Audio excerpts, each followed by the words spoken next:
purpose of today's lesson is to recognize, identify, and graph solutions to two variable equations. So let's take a look at the do now. You're going to go to Playland on Tuesday, and Playland charges a $10 fee that gets you into the park and also then charges you $2 to play a game. If X represents the number of games that you play, if you play from 0 to 5 games, what is it going to cost you to go to Playland? Well, if you play 0 games, it's going to cost you $10, the entry fee. 1 game, an extra $2.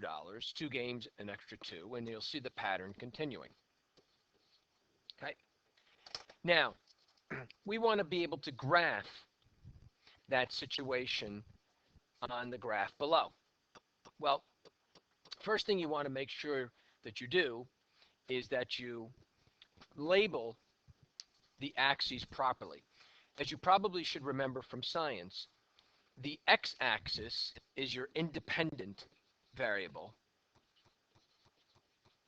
and your y-axis is your dependent variable, meaning which one causes the other to happen. Well, we have two things that we're going to graph here, games and cost. It should be pretty apparent that the games result in the cost of playing. I'm going to just spread the intervals out a little bit so that it's a little bit easier to the eye when we graph. And do the same here on the costs.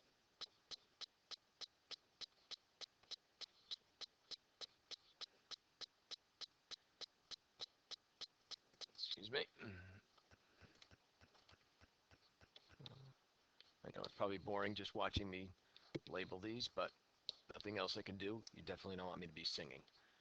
Okay. So at 0 games, it cost me $10. At 1 game, 12. 2 games, 14. 3, 16, 4, 18, etc.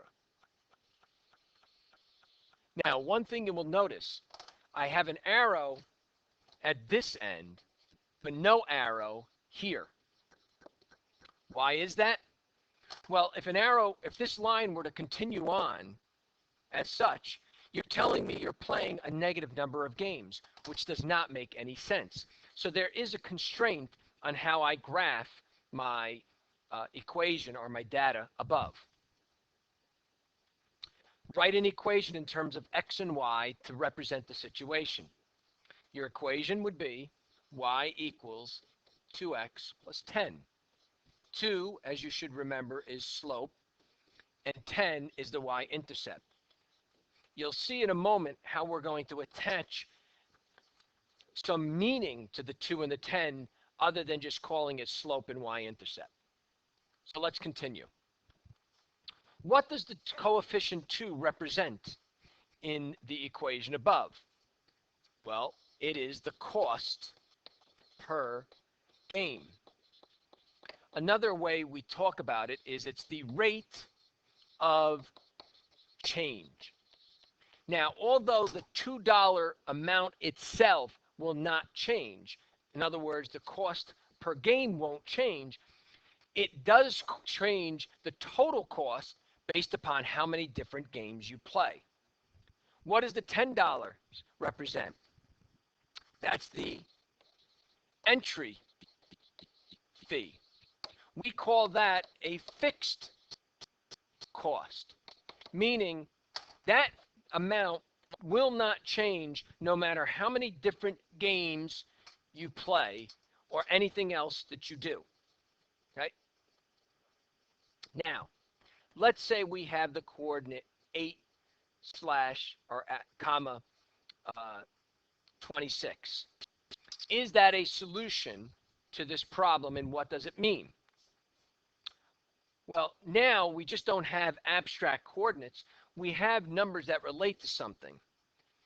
And what this is telling us is if a person plays 8 games, it would cost them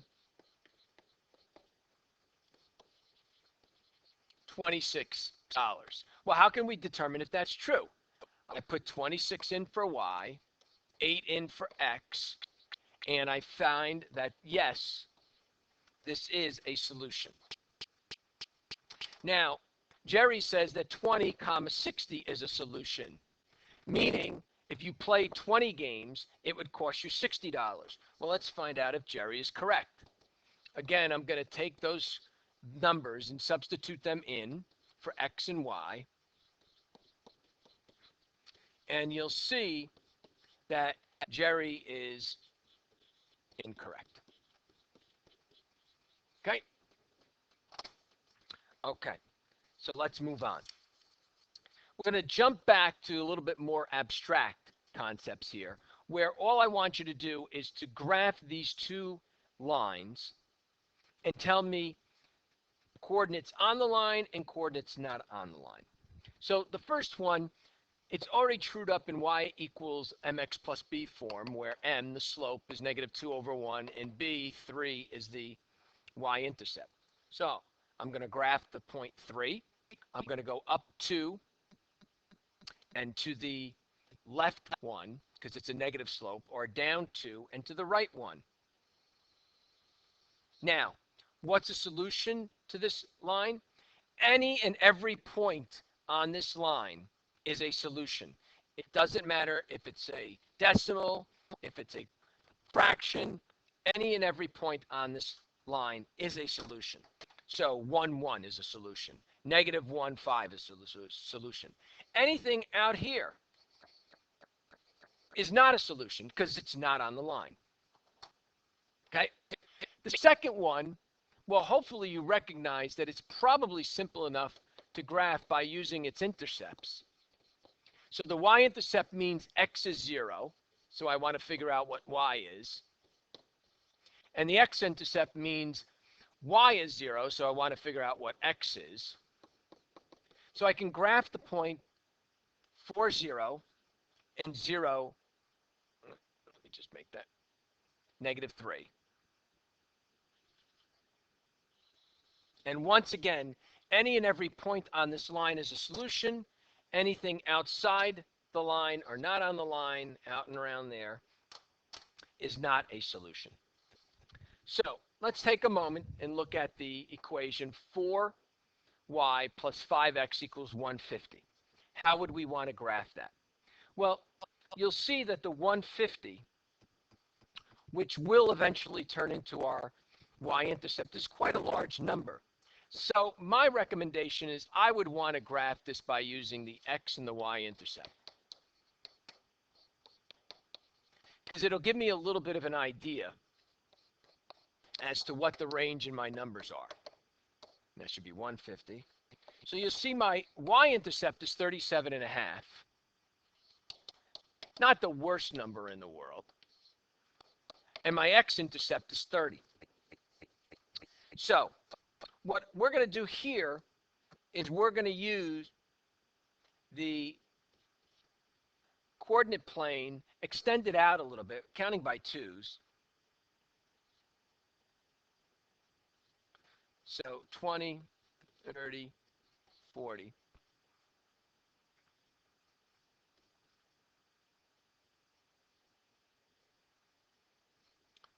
$20, $30, $40. So I'm going to graph my x-intercept of 30 and my y-intercept 32, 34, 36, somewhere around right about there. And I am done. I can put arrows because this does not represent, this equation here is not a factual situation. There's no constraints.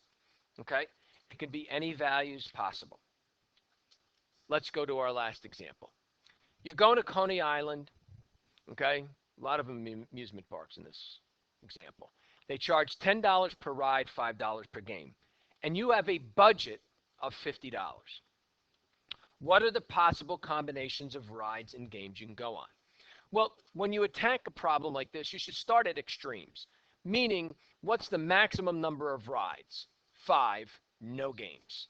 Then you could go 4 rides, 2 games, 3 rides, 4 games, 2 rides, 6 games, 1 ride, 8 games, 0 rides, and 10 games. Okay. Now, if X is the number of rides and Y is the number of games. Now, could I have flipped that around? Yes. Okay. So X is the number of rides, Y is the number of games.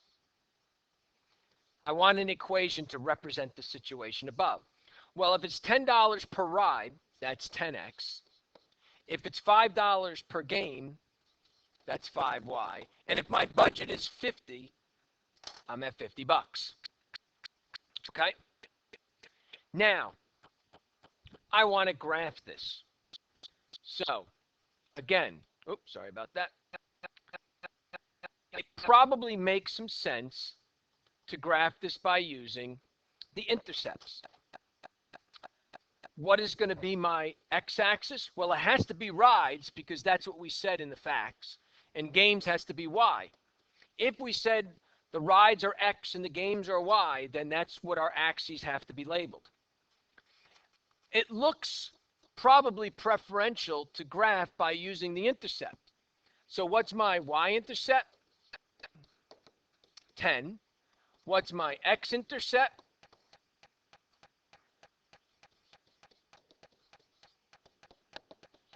5. So now I want to go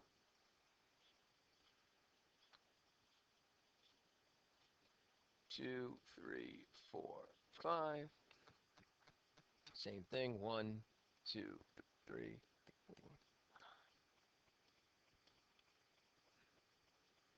4. So counting up. You just want to lay out your graph such that it's easy to look at. You pick up all the numbers as much as possible. So my y-intercept, 10. My x-intercept, 5. And what are my points in between? Well, I could have done 1 ride, 8 games, 2 rides, 6 games, 3 rides, 4 games. And that chord is off the line. 2 and 6, sorry about that. 4 and 2, a little hard to see all this. And there we go. Now, here is the important point to this problem. Are all points on this line, okay, the line in green above, a solution set to the situation described above? So what that means are points, like I'm putting here in red, a solution set. Hopefully you've realized that the answer is no, because you cannot have partial games or rides. In other words, the points that I've put here are decimal or fractional amounts. You can't play part of a game or can't go on part of a ride. That doesn't make any sense. So when we're talking about a factual situation, then all the points on the line are not necessarily going to be in the solution set because of the constraints. If you're graphing an abstract line that doesn't relate to any factual situation, then all of those points will be in the solution set. So what is in the solution set or not is dependent upon what the facts are that you're dealing with.